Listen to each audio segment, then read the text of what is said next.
if you're advising a recruitment company that wants to scale and attract really good people, what are the elements that you think make up a really attractive offering apart from just the money side of things?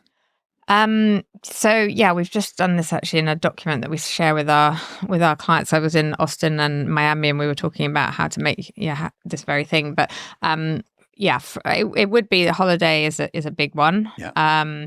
Like wellness allowances, obviously that's really important anywhere in the world.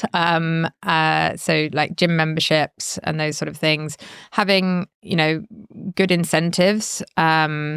The obvious ones, but the lunch clubs, the opportunities for trips, abroad. And I think that is really exciting. Like we've hired Americans who we've offered to come over to the UK and spend 3 months in the London office. Like they are USPs that people are like, oh my God, that's amazing. Yeah. So it is important. It doesn't cost you too much money.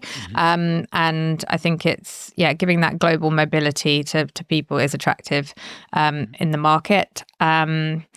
Other than that, I mean, it would just be the pension piece, the 401k that I've mentioned, and just a great office environment. I think office location is quite important, especially if we're just talking about Manhattan. I mean, we'll talk about other locations. I think I mentioned at the beginning, we don't just recruit in New York. We've recruited pretty much across the USA. But I think it's different by location. Actually, let's actually go with that, because like in Houston or in Austin, we've lost candidates because we wouldn't pay for, like the client wouldn't pay for their parking, for example. Right. So different things are important to different people. Sure. In different locations. Yes. And who knew that parking was such a big thing in these big cities. So Okay. I would definitely in New York we offer companies offer travel allowances and commuter benefits, and so it's just putting it all together for the location that you're in and knowing what drives people within those locations, basically. That makes a lot of sense. I do think what you said earlier, though, about having a game plan that's going to allow them to increase their earnings overall, like how specifically are you going to do that? What can you show them?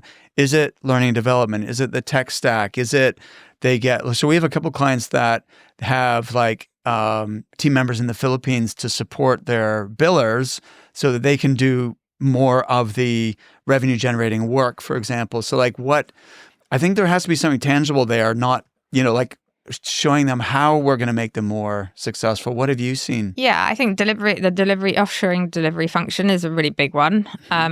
We think South Africa is a massive growth area. I mean, we're also looking at it for ourselves, but a lot of the big corporates have been doing it for quite a while, but most of our clients are now looking, because of the cost of hiring someone in America is so high, in particular, having that delivery piece outsourced is a big one. So we can say, look, come in, you'll have candidate generation, all you have to do is speak to them, qualify them. That's amazing.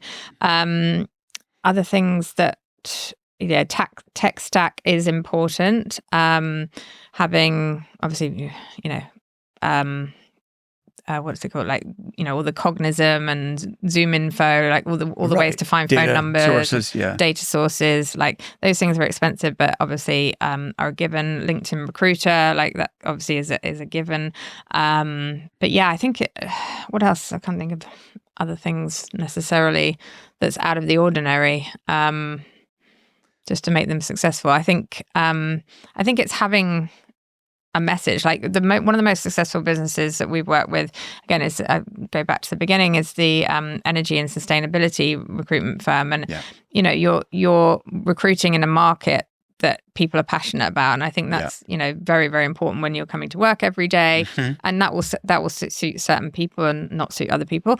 But I think having a USP in terms of like we've like the narrative of the roles, that we're making a difference to the world. There's a lot of that, especially in life sciences as well, and just having that, having a really niche market that you're recruiting in that you can become experts in and people can feel proud of. I think that's something that's underrated. That was really well said, Lisa. That's brilliant. I agree. I think more and more that's important to people, especially younger people, where, okay, yes, I want to make money.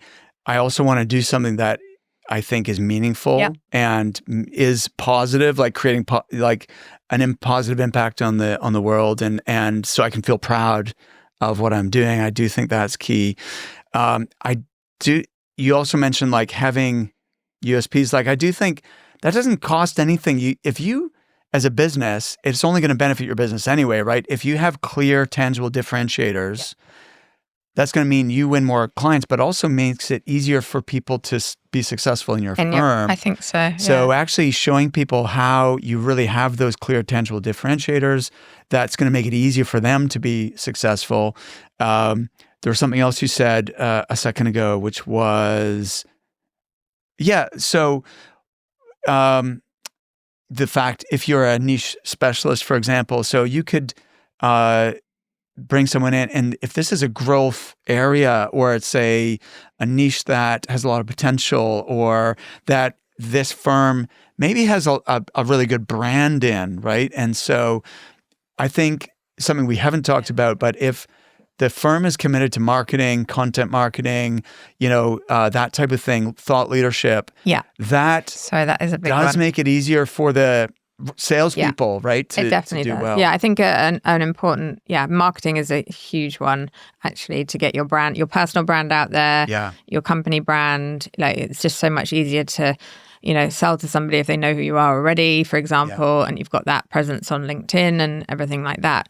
And within your niche, I think we recruited for a business that's set up in the US, and they were a tech recruiter, but their client base, they would only work with socially responsible businesses. So So they wouldn't work with a gaming company, for example, or a gambling company. They would, everything. It had to be a force for good, and that was their USP. Yeah. So, and that's like super attractive, and for sure. So I think having that message and that amplified, and having it being a B Corp, that's a massive one at the moment in America. In fact, globally, having that accreditation, I think there's a lot of hoops you have to jump through to get your B Corp accreditation, but a lot of that is important to people. The social enterprise side of things, having some sort of social enterprise strategy, just in terms of giving back and charity work, and it is important to people.